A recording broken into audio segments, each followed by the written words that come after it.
The University of Idaho has now announced that they will not be demolishing the home at 1122 King Road where the 4 students were killed. Initially, it was going to be demolished any day now. There was a lot of people upset about it, including some of the victims' families, saying, please keep it up until the trial in October. And now they've made this decision. We're not going to tear it down until at least October. Peter, I'm curious, what do you think? Because I've been interviewing prosecutors and defense attorneys for the last month. Everyone's pretty much agreed, like they didn't understand why the house had to come down.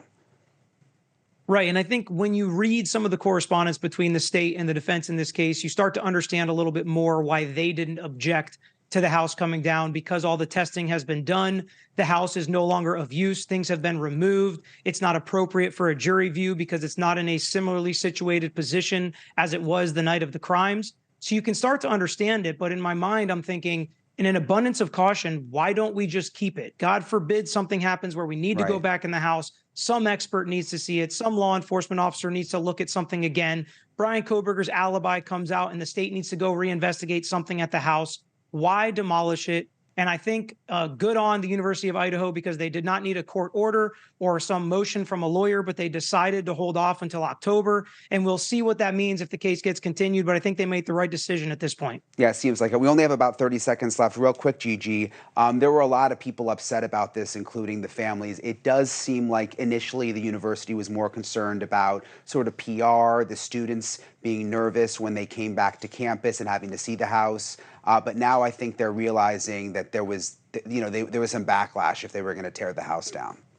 Right. And I'm sure it is traumatic, especially for people that knew and loved the victims, to see that house. But at the same time, we want a conviction to stick. Yeah. And if we can't put a house back together, so if you demolish it, game over. Like Peter said, you may need that house. I think it's the right call. Hopefully it sticks through trial. Well, Gigi, Lauren, and Peter, you all do a great job.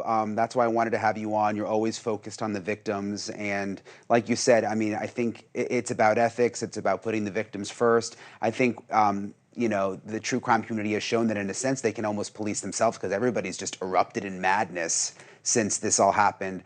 Thank you all for coming on tonight. We really appreciate it. Thank you for watching. Go to newsnationnow.com to find NewsNation on your cable provider.